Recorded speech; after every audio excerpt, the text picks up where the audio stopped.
নমস্কার বন্ধুরা, এই যে আজকে ফুলকপি দিয়ে কই মাছ রান্না হবে, দেশি কই।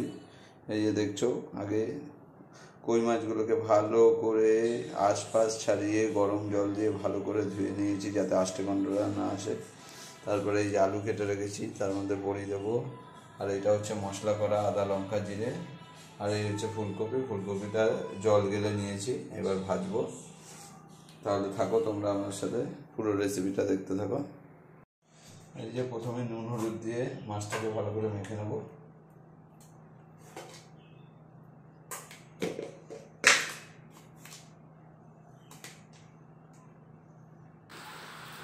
মাছগুলোকে ভালো করে এই যে নুন আর হলুদ মাখিয়ে নিচ্ছি। ভালো করে নুন আর হলুদ মাখিয়ে নেবেন, মাখিয়ে নিয়ে রেখে দেবেন। ফুলকপিটাও নুন হলুদ মাখিয়ে নেবেন। এই যে মাছগুলোকে নুন আর হলুদ মাখিয়ে নিচ্ছি, দেখতে পাচ্ছ বন্ধুরা, সব কটা মাছই। তারপরে ভাজবো, একটু নুন মাখিয়ে রেখে দিতে হবে বেশিক্ষণ করে, যাতে মাছের ভেতরে নুনটা ঢোকে। মাছগুলোকে ভালো করে নুন হলুদ মাখিয়ে নিলাম।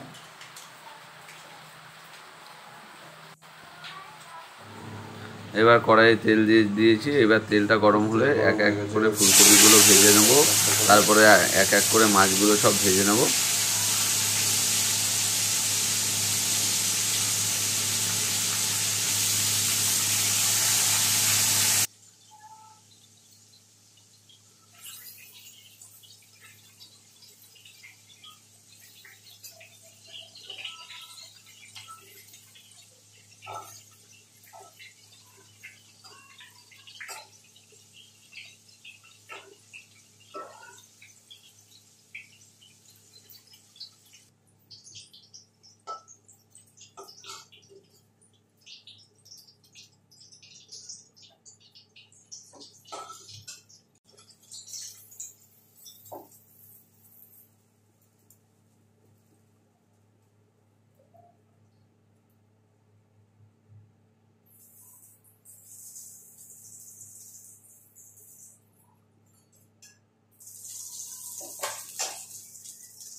যে ফুলকপি, কই মাছ আর এদিকে বড়ি সব ভাজা হয়ে গেছে।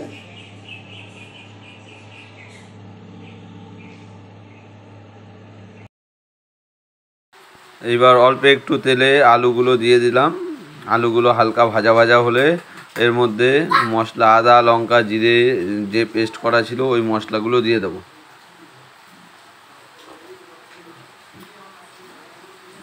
এই যে দেখছো মশলাগুলো সব দিয়ে দিলাম। মশলাগুলো দিয়ে এবার নুন আর হলুদ দিয়ে হালকা হালকা করে ভেজে নেব। আর কই মাছের ফুলকপি দিয়ে করলে একটু পাতলা ভাই ওটা ওই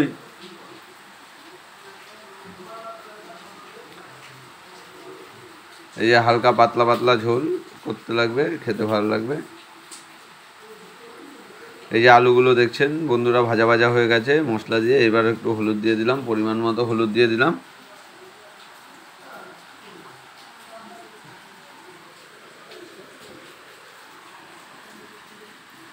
পরিমাণ মতো হলুদ দিয়ে ভাজা ভাজা করার পরে আমরা জল দিয়ে দিলাম। এই যে দেখছো জল, এবার যে যেরকম খাবে সেরকম অনুযায়ী জলটা দেবে। এই যে ঝোলটা যেই ফুটেছে, এইবার আমরা এর মধ্যে একে একে করে মাছগুলো দিয়ে দেবো।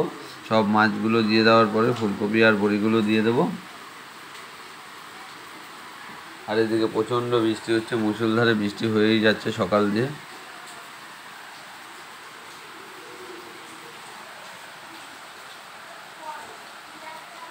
এই যে ফুলকপি আলু ফুলকপিগুলো মাছগুলো সব দিয়ে দিয়েছি, দিয়ে এইবার এটাকে ফোটার জন্য অপেক্ষা করব। ভিডিওটা ভালো লাগলে লাইক কমেন্ট শেয়ার করে দিও। ইউটিউবে দেখলে ইউটিউবটা সাবস্ক্রাইব করে দিও, আর ফেসবুকে দেখলে ফেসবুকটা ফলো করে দিও। আশা করি তোমাদের ভালোই লাগবে ভিডিওটা। এই যে মাছগুলো সব ফুটছে, প্রায় হয়ে গেছে দেখতে পাচ্ছ। একদম হালকা পাতলা, অ্যাকচুয়াল তোমাদের বৌদির মানে লাবণীর ডাক্তার বলেছে একটু হালকা পাতলা জ্যান্ত মাছের ঝোল খেতে, তাই একটু পাতলা পাতলা করে করেছি। এই যে এবার নামানোর শেষে একটু গরম মশলা দিয়ে দেবো। গরম মশলা দিয়ে একটু ফুটিয়ে নিয়ে ব্যাস নামিয়ে দেবো। এই যে রেডি হয়ে গেল গরম গরম ফুলকপি দিয়ে কই মাছ। একদম পাতলা পাতলা করে রান্না করা হয়েছে। পাতলা হলে হবে কি সুস্বাদু হয়েছে।